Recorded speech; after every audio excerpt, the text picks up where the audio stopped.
अत्यंत महत्त्वाचे आहेत, पण ज्यांनी गीत लिहिलं ते राजीव मुळे आणि ज्यांच्या आवाजामध्ये आपण ऐकणार आहोत त्यातला एक आवाज असं म्हणूया, कारण राजेश्वरी नाही आज इथे कार्यक्रमाला, पण पिनल देशमुख मनापासून स्वागत करते. मराठी साहित्य संमेलन गीत जसं प्रेरणादायी आहे तसं महाराष्ट्रातल्या सामान्य माणसातल्या शेतकऱ्याचं गीत काळ्या मातीचं आहे. जसे गीतकार कवी विठ्ठल वाघ आहेत आणि गेली अनेक वर्ष मराठी कवितेच्या प्रांताशी आणि साहित्याच्या प्रांताशी अत्यंत स्थानी आहेत. माननीय प्राध्यापक मिलिंद जोशी सरांचं या कार्यक्रमामध्ये आम्ही मनापासून स्वागत करतो. साहित्य महामंडळाचे अध्यक्ष म्हणूनही त्यांच्याकडे जबाबदारी आहे आणि याच दोघांच्या जे सत्कार करतायत आणि जे सत्य आहे संस्कृती प्रकाशनच्या म्हणून त्या महाराष्ट्राला सुपरिचित आहेत, पण साहित्य महामंडळाच्या कार्यवाहक या नात्याने त्यांचं या संमेलनाच्या गीताचे गीतकार राजीव मुळे.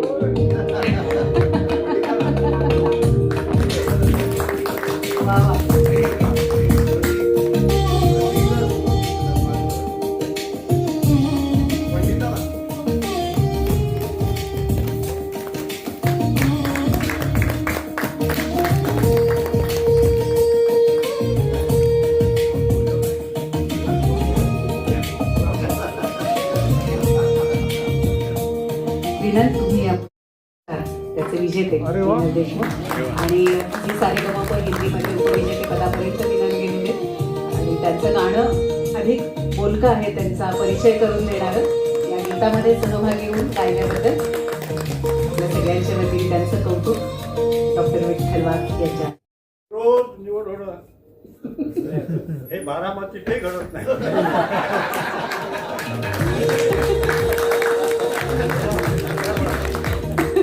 मला उद्याच्या चौकटीत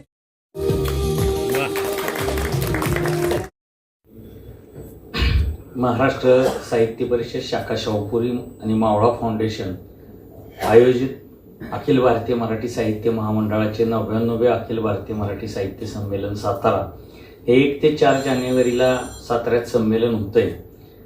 10 वर्षानंतर ते हे संमेलन 4 दिवस होणार आहे. हे संमेलन अतिशय देखणं आणि वेगळं व्हावं यासाठी आमचे प्रयत्न सुरू आहेत. या प्रयत्नांचाच भाग म्हणून आजचं संमेलन गीत आम्ही तयार केलेलं आहे. साताऱ्यात होणारं हे 4थं संमेलन आहे. 1905, 1962, 1993 आणि आता 2026 अशा 4 संमेलनामध्ये एकाही संमेलनाला गीत नव्हतं आणि तो विचारही हे गीत करण्यापाठीमागं आम्ही केलेला आहे. आज जे संमेलन गीत प्रदर्शित होणारे किंवा प्रकाशित होणारे ते विठ्ठल वाघांच्या हस्ते होणारे याचा मला मनस्वी आनंद आहे. साताऱ्यात संमेलन व्हावं यासाठी 12 वर्ष आमची तपश्चर्या सुरू होती आणि आता ती घटिका काही दिवसांवर येऊन ठेपलेली आहे. अशा वेळेस हे संमेलन गीत प्रदर्शित होतंय त्याचा एक मनस्वी आणि वेगळा आनंद मला आहे. हे संमेलन गीत होतं असताना ते साताऱ्याचं गीत असलं पाहिजे, ते भाषेचं गीत असलं पाहिजे, भाषेसाठी केलेल्या संघर्षाचं गीत असलं पाहिजे.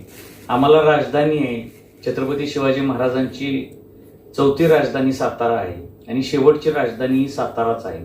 त्यामुळे राजधानीचं प्रतिबिंब त्यामध्ये उमटावं, छत्रपती शिवाजी महाराजांनी भाषेसाठी केलेल्या कार्याचं प्रतिबिंब उमटावं, छत्रपती संभाजी महाराजांनी केलेल्या ग्रंथलेखनाचं प्रतिबिंब उमटावं, सावित्रीबाई फुलेंनी जे काय लेखणीसाठी कार्य केलं त्याचं प्रतिबिंब उमटावं, बाबासाहेब आंबेडकर आमच्या सातारच्या शाळेत शिकले त्याचं प्रतिबिंब उमटावं आणि मराठीवर होणाऱ्या आक्रमणासाठी आम्ही लढायला तयार आहोत, आमचा जिल्हा क्रांतिसिंहांचा आहे, तर क्रांतिकारकांचं सुद्धा प्रतिबिंब त्यामध्ये उमटावं असा विचार आम्ही त्यासाठी करत होतो आणि साताऱ्याच्या बाहेरच्या लेखकाकडून लिहून घेण्याचा तो आमचा प्रयत्न होता.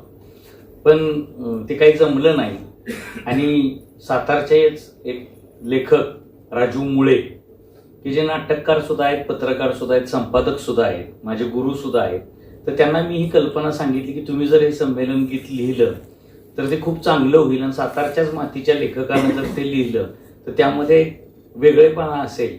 सातारच्या मातीशी ज्याची नाळ आहे त्यानं जर ते गीत लिहिलं तर ते सातारकरांचं गीत होऊन जाईल अशी अपेक्षा त्या पाठीमागे होती. आणि ज्यावेळेस ते गीत तयार झालं त्यानंतर मी महामंडळाचे अध्यक्ष प्राध्यापक मिलिंद जोशी सरांना ते पाठवलं आणि पाठवल्यानंतर त्यांनी वाचल्या अशी उत्स्फूर्त प्रतिक्रिया दिली की एकदम सुंदर गीत झालेलं आहे आणि ग्रामीण भागामध्ये सुद्धा किती गुणवत्ता लपलेली आहे. आपण ती फक्त महानगरांमध्ये शोधतो, पण ग्रामीण भागातली गुणवत्ता इतकी जबरदस्त आहे. विनोद उत्तम गीत झालेलं आहे. आणि मग त्यांनी काही सूचना सरांनी केल्या आणि त्या सूचनांचा बदल करून ताबडतोब ते आम्ही तयार केलं गीत आणि मग ते प्रदर्शित करायचं ठरलं की ते संमेलनाचं गीत असल्यामुळे त्याचं प्रदर्शन किंवा प्रकाशन पुण्यात व्हावं आणि ते सरांचीच इच्छा होती की विठ्ठल वाघांच्या हस्ते व्हावं. कारण मातीशी नाळ असलेला विठ्ठल वाघांसारख्या कवीच्या हस्ते जर झालं तर त्या गीताला सुद्धा एक दर्जा प्राप्त होईल, गीताचं सुद्धा ऐतिहासिक महत्त्व अधोरेखित होईल आणि त्या दृष्टीने वाघ सरांनी सुद्धा ह्या कार्यक्रमाला येण्याचं मान्य केलं. त्याबद्दल मी त्यांच्याविषयी कृतज्ञता व्यक्त करतो. राज्याचे सार्वजनिक बांधकाम मंत्री शिवेंद्रसिंहराजे भोसले हे संमेलनाचे स्वागताध्यक्ष आहेत. ते आज येणार होते, पण त्यांची प्रकृती ठीक नसल्यामुळे ते आज येऊ शकलेले नाही. पण त्यांनी ह्या कार्यक्रमाला स्वागताध्यक्ष म्हणून शुभेच्छा दिलेल्या आहेत. संमेलन गीत ऐकल्यानंतर तुमच्या अंगावर रोमांच उभा राहील आणि मराठी विरुद्ध ज्या काही लढाया सुरू आहेत त्या सगळ्या लढाया आम्ही कसे जिंकू त्याचं प्रतिबिंब सुद्धा तुम्हाला ह्या गीतामध्ये उमटलेलं पाहायला मिळेल. आणि कृष्णेचे लोक हे यमुनेपर्यंत जाऊन कसा संघर्ष करतात मराठी भाषेसाठी त्याचंही प्रतिबिंब उमटलेलं आपल्याला दिसेल. राजू मुळेंनीच गायकांची आणि गायिकेची निवड करण्यामध्ये भूमिका बजावली. त्या गायक आणि गायिकांनी सुद्धा उत्तम त्याला न्याय त्या गीताला दिलेला आहे. म्हणजे ऐकल्यानंतरच आपल्या जो सातारकर आहे आणि जो भाषेवर प्रेम करतो असा महाराष्ट्रातला प्रत्येक रसिक हा आनंदून जाईल आणि त्याच्या अंगामध्ये एक उर्मी निर्माण होईल की आपणही भाषेसाठी लढलं पाहिजे, संघर्ष केला पाहिजे. मी या कार्यक्रमासाठी प्राध्यापक मिलिंद जोशी सरांनी, सुनीता राजेंनी पुण्यात उत्तम नियोजन केलं, त्यांचंही या निमित्तानं स्वागत करतो. राजू मुळे आणि गीतकार इथं आहेत त्यांचंही स्वागत करतो आणि माझं प्रस्तावित थांबवतो. स्वप्न करताना आम्हाला अनुभवायचं.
ज्योत चेतली अक्षरे पोचवी घराघरात, मुळाक्षरे गिरवली भीमाने जुन्या राजवाड्यात.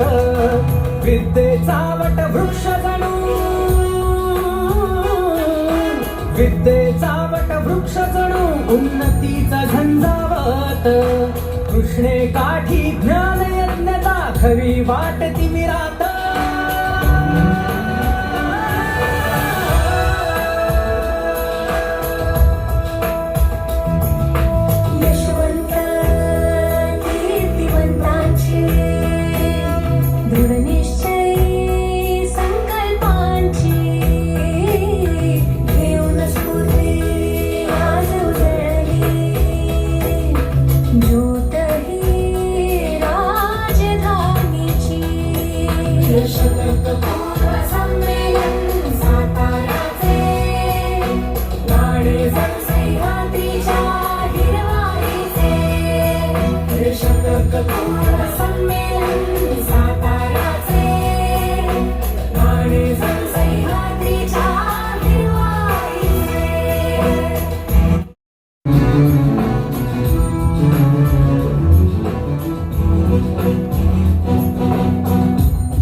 घामाचे उभे राहिले विद्वानांच्या पाठी सह्याद्रीच्या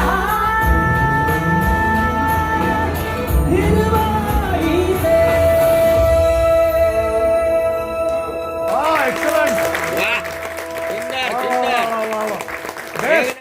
खरं तर मला बोलण्याची सवय नाही आहे, त्यामुळे काय जर चूक भूल झाली तर माफ असेल. नाही, माझ्या आयुष्यातला पहिला क्षण आहे माझा इथे असं उभं राहून बोलायचा. आणि मला खूप म्हणजे गर्व आहे की मराठी साहित्य संमेलन त्या शतकपूर्व संमेलनाचं हे संमेलन गीत मला साताऱ्याच्या बाजूने मांडता आलं.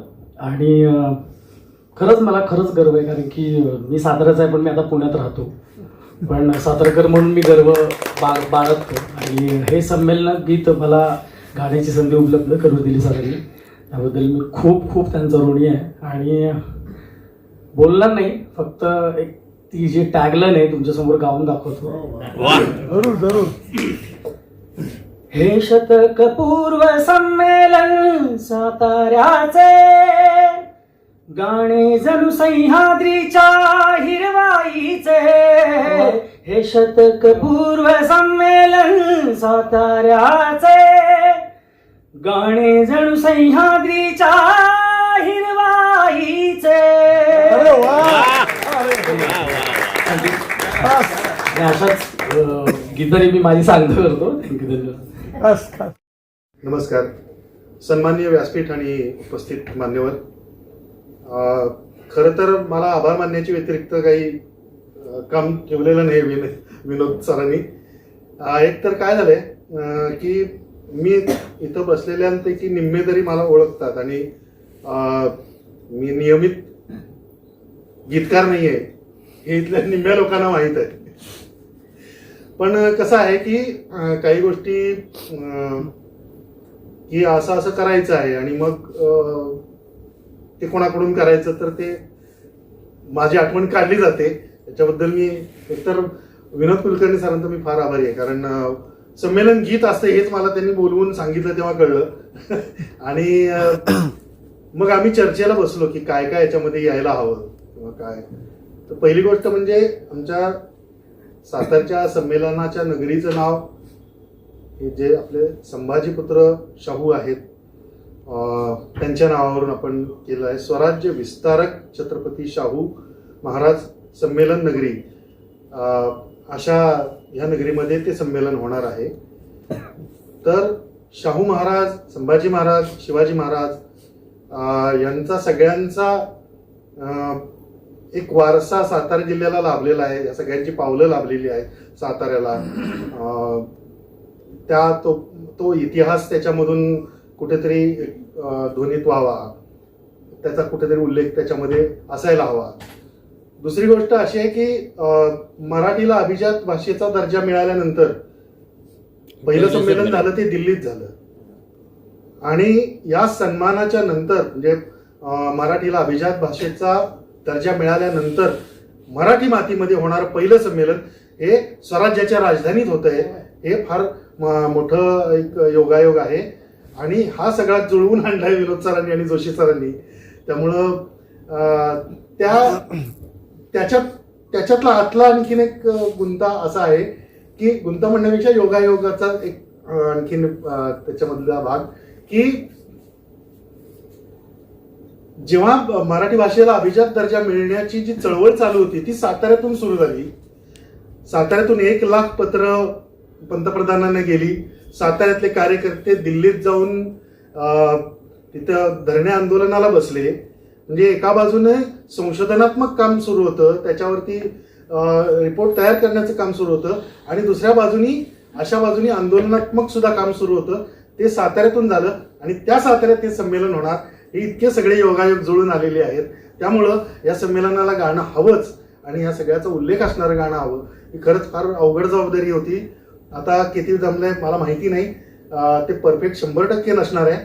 त्याच्यामध्ये काही ना काही आता 2-3 ठिकाणं तर मलाच अशी वाटतात की रेकॉर्डिंग झाल्यानंतर मला वाटलं की नाही याच्याऐवजी हा शब्द असता तर बरं झालं असतं, त्याच्याऐवजी तो, असं एक 2-3 ठिकाणी माझं स्वतःलाच वाटतं. त्यामुळं तुम्हाला सगळ्यांना काही ते परफेक्ट वाटावं असं काही म्हणजे त्याच्यामध्ये इतकं कवी अगदी जे ग्रेट कवी आहेत तसं काही माझ्यामध्ये शोधू नका कृपया. हे जे सातारकर म्हणून मला वाटलं आणि मी मुळात तालवाद्यातला माणूस असल्यामुळे म्हणजे सगळंच थोडं थोडं आहे. बरेच जण मानतात की जॅक ऑफ ऑल ट्रेड आहे वगैरे, त्याचा मराठीत अर्थ एक न धड भाराभर चिंध्या तर तालवाद्य त्यातला एक भाग आहे. त्याच्यामुळं झालंय असं की मीटर मला कळतो आणि त्यामुळं गाणी लिहिता येतात एवढंच माहिती होतं. मग त्याच्यावरती थोडा विचार करणं आलं, अभ्यास करणं आलं, मग काय करायचं काय नाही आणि ते झालं, एकंदरीत माझ्या हातून झालं एवढंच मी म्हणेन. आणि विनोदची आणखीन माझी अडचण एकच आहे, व्यासपीठीय माणसं नाही आम्ही. मी तर नाटकातला आहे, मला पाठ केलेले संवाद मांडायची सवय त्यामुळं पाठ न करता व्यासपीठावर उभं राहून बोलण्याची सवय नाही आहे. पण मी या ठिकाणी वाघ सरांचे त्यांचे आशीर्वाद मला मिळाले याचा मला खूप आनंद झाला. आणि सरांनी मॅडमनी आमच्या तर विनोद सरांची आमची तर बरेच वर्षांची आम्ही ऐक्यमध्ये म्हणजे पत्रकारितेची सुरुवात आम्ही दोघांनी एकत्र केली. त्यामुळं त्यांनी माझी आठवण या वेळेला काढावी आणि माझ्याकडून ते व्हावं इथपर्यंत. आता इथे जमलेल्या पैकी बऱ्याच जणांना ते आवडले, त्यांच्या रिॲक्शन्सवरून जाणवलं. धन्यवाद सगळ्यांना. मला संधी दिली आणि सगळ्यांनी ते ॲप्रिशिएट केलं. विनोद विशेष अभिनंदन.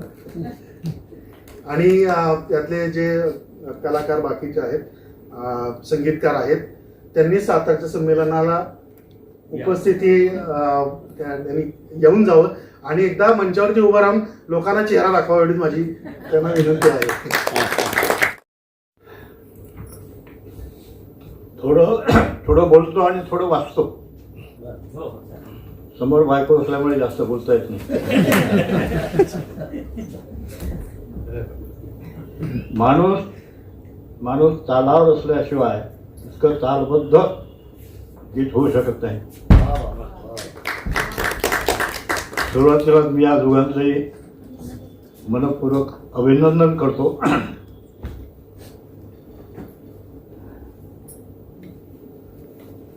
मला जेव्हा मिलिंदांनी सांगितलं की तुमच्या हस्ते लोकार्पण करायचं आहे तेव्हा मला कळत नव्हतं की असा मी काय गुन्हा केला.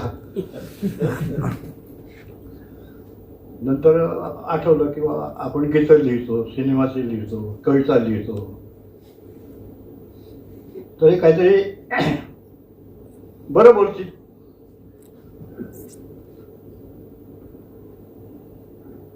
गीत लिहिणं ही वाटते तेवढी सोपी गोष्ट नाही. सिनेमाचं गीत लिहिणं हेही काही सोपं नाही, पण ते एकदा जमू शकतं. याचं कारण असं की मागचा सीन कोणता आहे, पुढचा सीन कोणता आहे, कथा कुठे जाणार आहे, हे सगळं गीतकाराला माहीत असतं आणि त्यानुसार तो ती रचना करू शकतो, बांधू शकतो. अर्धं मटेरियल त्याला आपोआप मिळतं. आणि मग सिनेमाचं गीत लिहिणं वेगळं आणि संमेलनाचं गीत लिहिणं ही गोष्ट फार वेगळी आहे. साहित्य संमेलन झालेली इतकी वर्ष झालेली 99 संमेलनं, त्यांची रूपरेखा, त्यांचं कार्य, त्यांचा विस्तार हा एक महासागरासारखा विस्तार असतो. 99 संमेलन, त्याचा आढावा घ्यावा लागतो.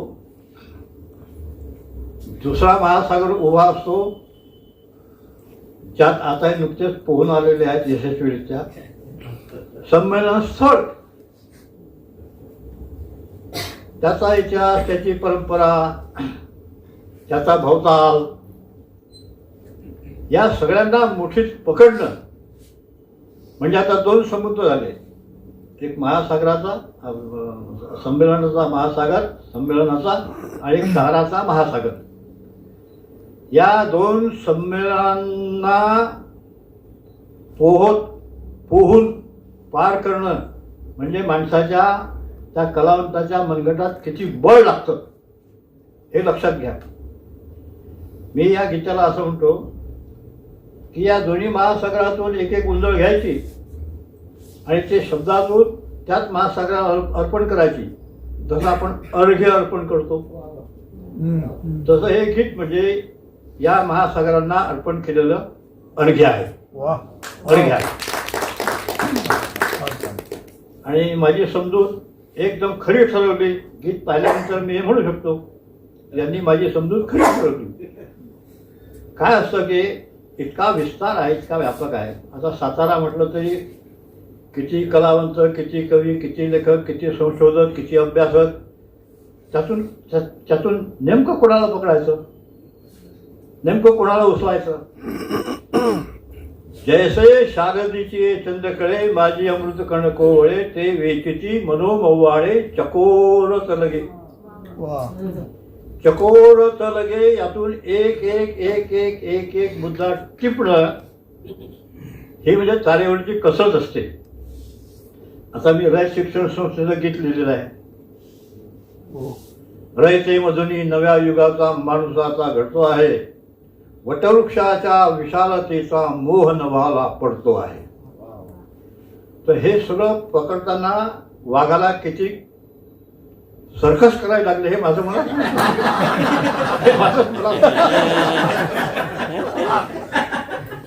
एवढी सर्कस करावी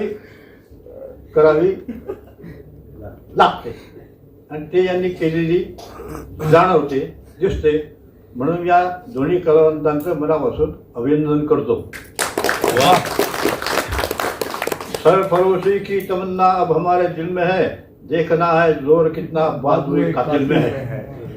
एवढा मोठा पसारा समोर असताना हा पसारा कलावंताच्या बाहूमधलं जोर, प्रतिभेची ताकद, प्रतिभेचं सामर्थ्य अजमावित असतो आणि त्या कसोटीला हे उचललेले आहेत. म्हणून मी त्यांचं मनपूर्वक अभिनंदन करतो. आता मी वाचतो.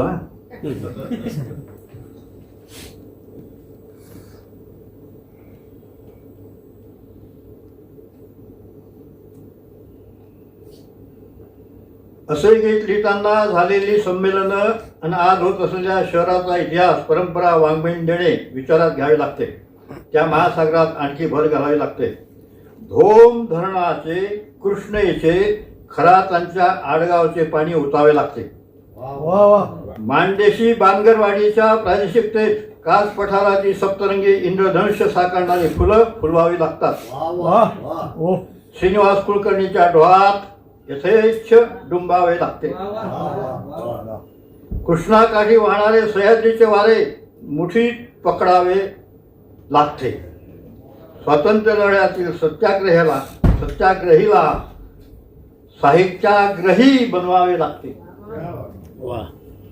क्रांतिसिंह नाना पाटलांपासून मर्ढेकरांच्या सामान्य गणपत वाण्याची दखल घ्यावी लागते.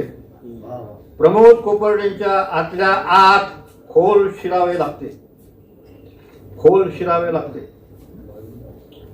साताऱ्याला जाता जाता सांडलेल्या बुगडीचा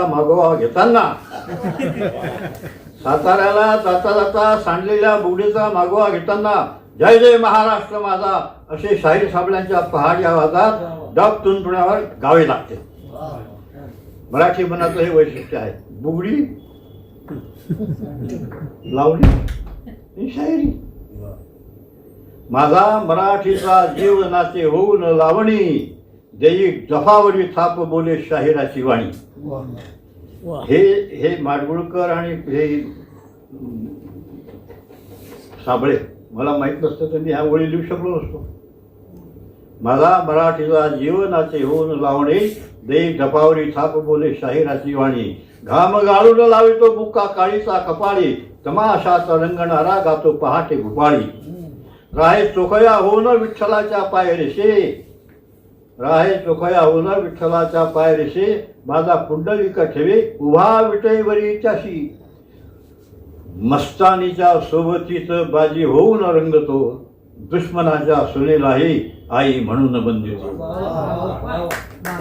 ही सगळी या लोकांची कृपा आहे. डब तुणतुण्यावर गावे लागते तेव्हा पुढे सज्जनगडाच्या पायथ्याशी वसलेला उपरा आपल्या मनातही स्थान मांडून बसतो. अजिंक्य तारा आणि प्रतापगडाच्या धडाडणाऱ्या तोफा आपल्यातील पुरुषार्थ आजही जागवतात. आपल्या अलौकिक ज्ञान साधना आणि तपश्चर्याने तर्कतीर्थाने वाईच्या पावनतीर्थाला ज्ञानातीर्थ करताना पाहून नतमस्तक व्हावे लागते. दिलीप जगतापांची, तुषार भद्रेंची नाट्य साधना, सविता प्रभणे, चारुशिला साबळे, निळूभाऊंचा जोरकस अभिनय, पाटणेंचं अमुक कर्तृत्व वक्तृत्व, अरुण गोडबोलेंचं कर्तृत्व आपली सांस्कृतिक उंची वाढवत जाते. नायगाव सावित्रीबाईचं असं गाव ज्यानं स्त्री जीवनाचं दबलेलं विश्व बदलून टाकलं नाव गाव. सामाजिक आणि वाङ्मयीन दोन्ही आघाड्यांवर केलेला चिरंतन संघर्ष काळोखाच्या प्राक्तनाला उजेडाचे दान जावे, जीव लावा वासाठी वेळ येता प्राण जावे. त्यांच्या काव्यफुलातून एक त्याची प्रचिती येते. हाच वारसा कृषी जीवनात, तोच वारसा वेदांतिका राजे भोसले शेतकऱ्यांच्या आर्थिक उन्नयनासाठी चालवित आहेत. उजाड होऊ पाहणाऱ्या माळरानावर हरित विश्वाची निर्मिती करणारी देवराई सयाजीच्या धडपडीतून उद्या साकार होईल. एक ऐतिहासिक दस्तावेज या झाडांच्या रूपाने महाराष्ट्राला सयाजी देतो आहे. आता हे जे सगळं मी वाचतो आहे, आणखी खूप आहे त्याने बरंच पकडलं आहे, काही मी पकडलेलं आहे. ही पकडापकडी जेव्हा जमते तेव्हा असं सुंदर गीत निर्माण होते. मी या दोघांचंही पुन्हा मनपूर्वक अभिनंदन करतो. तुम्ही नाटकात असा, उद्या सिनेमात जा, पण पण पण हम किसी से काय म्हणतात ते, हमसे जमाना है जमाने से हम नहीं, हम किसी से कम नहीं. एवढा आत्मविश्वास आपण बाळगून पुढे वाटचाल करावी. मला आपल्या सगळ्या दर्शनाचा, मी विठ्ठल आहे पण दर्शन झालं आपलं योग मिलिंद आणून दिला. त्यांचे आणि महामंडळाचे मी आभार मानतो. थांबतो. व्यासपीठावरील मान्यवर आणि या ठिकाणी उपस्थित बंधू आणि भगिनींनो, आत्ता वाघ सरांनी त्यांच्या भाषणामध्ये सांगितलं की मी बायको समोर बसली असल्यामुळे जास्त बोलत नाही. म्हणजे वाघ देखील बायकोला घाबरतो हे त्रिकालाबाधित सत्य आहे. आज या संमेलन गीताचं लोकार्पण करायचं ज्यावेळेला ठरलं त्यावेळेला विठ्ठल वाघ सरांचंच नाव डोळ्यासमोर आलं. याचं कारण म्हणजे त्यांनी मराठी कवितेसाठी आणि गीतांसाठी दिलेलं मोठं योगदान. त्यांनी काया मातीत मातीत तिफन चालते ही एकच कविता लिहिली असती, बाकी काही लिहिलं नसतं तरी चाललं असतं. म्हणजे नाचरे मोरा इतकंच काया मातीत मातीत तिफन चालते हे गीत ऐकल्याशिवाय कुठल्याही पिढीला मोठं होता येत नाही, इतकं सरांचं मोठं योगदान आहे. आणि विदर्भातला हा कवी, आणि एक गोष्टीचा आवर्जून उल्लेख केला पाहिजे की काव्य वाचनाची परंपरा रविकिरण मंडळाने सुरू केली. नंतर ती पालखी विंदा करंदीकर, मंगेश पाडगावकर, वसंतराव बापट यांनी खांद्यावरती घेतली. आणि ही पिढी थकल्यानंतर ती पालखी रामदास फुटाणे, फमू शिंदे, विठ्ठल वाघ, अशोक नायगावकर, अरुण म्हात्रे या मंडळींनी घेतली आणि मराठी कविता महाराष्ट्राच्या कानाकोपऱ्यामध्ये पोहोचवण्याचं काम केलंय. हे सरांचं खूप मोठं योगदान आहे. अनेकदा असं म्हटलं जातं की स्थानमहात्म्य नावाची एक गोष्ट आहे, पण अकोल्यासारख्या ठिकाणी राहून संबंध मराठी जगताला माहीत असलेला कवी म्हणून विठ्ठल वाघांचा उल्लेख केला. कारण त्या मातीचा सुगंध घेऊन आलेली. माझ्या आणि वाघ सरांच्या तर खूप आठवणी आहेत. जे बार्शीला जे विभागीय साहित्य संमेलन झालं ते विठ्ठल वाघांच्या अध्यक्षतेखाली झालं. त्याच्या आयोजनामध्ये माझा खूप मोठा सहभाग होता. असं इतकं मोठं विभागीय संमेलन मी साहित्य परिषदेचा कार्याध्यक्ष म्हणूनही पुढे पाहिलं नाही. किमान 10,000 आणि अधिक 25,000 ते 30,000 लोक प्रत्येक कार्यक्रमाला उपस्थित होते आणि गावाचा उत्सव असं तसं. आणि अरुण साधू त्यावेळेला साहित्य संमेलनाचे अध्यक्ष होते, तर ते शिवाजीनगरपर्यंत आले. तिथून मी त्यांना गाडीमध्ये घेतलं, मग वाघ सरांना घेतलं. त्यामुळे वाघ आणि साधू दोघांना एकाच वेळी घेऊन प्रवास करायला एक अपवादभूत कार्याध्यक्ष म्हणून माझा उल्लेख करावा लागेल. पण त्याला पार्श्वभूमी अशी आहे की अरुण साधू ज्यावेळेला साहित्य संमेलनाच्या अध्यक्षपदाच्या निवडणुकीसाठी उभे राहिले त्यावेळेला त्यांची गुणवत्ता पाहून आणि त्यांचं वय पाहून वाघ सरांनी स्वतःचा अर्ज मागे घेतला. आणि त्यापूर्वी असं घडलेलं होतं की रमेश मंत्री यांच्या समोर इंदिरा संत या पराभूत झाल्या होत्या. तर माझ्या हसण्यावारी या विनोदी लेखसंग्रहाचं प्रकाशन याच व्यासपीठावरती झालं. त्यावेळेला वाघसर असं म्हणाले की संतांना पराभूत करणारे मंत्री तुम्हाला चालतात आणि वाघाला मारणारा साधू चालतो. आणि ती त्यावेळेला महाराष्ट्र टाइम्सची मोठी हेडलाईन झालेली होती. पण ज्यांचं कविता आणि गीत या दोन्ही क्षेत्रामध्ये मोठं योगदान आहे अशा एका कवीच्या हस्ते या संमेलन गीताचा लोकार्पण सोहळा झाला. याचा मला अतिशय आनंद होत आहे. साताऱ्याची ही जी भूमी आहे, एकीकडे सह्याद्रीचे सगळे कडे, अभेद्य असा अजिंक्य तारा आहे. संत वाहते कृष्णामाई, तीरावरल्या सुखदुःखाची जाणीव तिजला नाही, असं गदिमांनी म्हटलंय कृष्णेविषयी. ती कृष्णा आहे, कोयना आहे, कराडचा प्रीती संगम आहे. आणि नाना पाटलांचं पत्री सरकार, दहशत वाटावी असं पत्री सरकार एकीकडे आहे. आणि दुसरीकडे एखाद्या संगमरवरी जिन्यावरून एखाद्या रूपसुंदर राजकुमारीने पायामध्ये चांदीचे चाळ बांधून संगमरवरी जिन्यावरून खळखळ असा आवाज करत खाली यावं, इतकं नादमाधुर्य ज्यांच्या वक्तृत्वाला होतं असे प्राचार्य शिवाजीराव भोसले. अशी दोन टोकं, एक कठीणपणाचं आणि एक दुसरं मृदूपणाचं. त्यामुळं अशा मातीमध्ये होत असलेल्या संमेलन गीताच्या उद्घाटनाला विठ्ठल आणि वाघ यासारखं नाव धारण केलेला प्रमुख पाहुणा लाभणं ही फार महत्वाची गोष्ट आहे असं मला वाटतं. सरांनी मगाशी सांगितलं की कविता लिहिणं हे जसं सोपं नाही, गीत लिहिणं हे सुद्धा तितकंच अवघड आहे. आणि त्यामुळं आपल्याकडे कवी की गीतकार असा एक भेद केला जातो, पण तसा करण्याचं काही कारण नाही. कारण उत्तम गीत हे उत्तम कविता असल्याशिवाय ते लोकांच्यापर्यंत पोहोचत नाही. आणि त्यामुळं कवितेसाठी शब्द, सूर, ताल, लय या सगळ्या गोष्टींची आवश्यकता असतेच आणि गीतासाठी ती प्रकर्षाने असते. आणि त्यामुळं शेवटी या प्रकारच्या संमेलन गीतांची आवश्यकता काय असा सुद्धा एक प्रश्न उपस्थित होऊ शकतो. पण मला नेहमी असं वाटतं की कुठलीही संस्था असो, कुठलाही समारंभ असो, संमेलन ही एक संस्थाच झाली आहे. कारण गेली 100 वर्ष अव्याहतपणे आता ती वाटचाल करत आलेली आहे. कुठल्याही संस्थेच्या बाबतीमध्ये बोधवाक्य, बोधचिन्ह आणि त्या संस्थेचं गीत या 3 गोष्टी म्हणजे त्या संस्थेचा आत्मा असतात. कारण त्या संस्थेची एकूण विचारशास्त्र या 3 गोष्टीमध्ये प्रतिबिंबित झालेली असतात. म्हणून आपण या गीतांचा प्रभाव किती आहे, वंदे मातरमला 150 वर्ष पूर्ण होत आहेत म्हणून आपण आता तो सगळा काळ साजरा करतोय. पण वंदे मातरम या गीतामध्ये केवढी मोठी ताकद होती की माणसं सर्वस्वाचा होम करून देशाच्या स्वातंत्र्यासाठी लढायला तयार झाली. हे गीताचं सामर्थ्य आहे. मग राष्ट्रसेवा दल असो, राष्ट्रीय स्वयंसेवक संघ असो, कुठल्याही संघटना असो, प्रभात फेऱ्यापूर्वी निघत असत, ती गीतांच्या तालावरती निघत असत.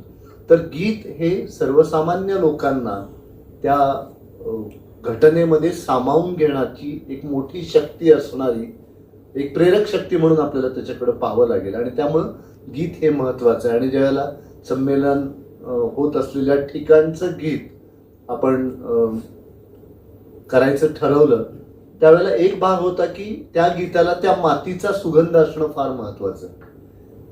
कारण काय, त्या मातीचा सुगंध असेल तरच त्या गीतामध्ये एक प्रकारचा जिवंतपणा येईल.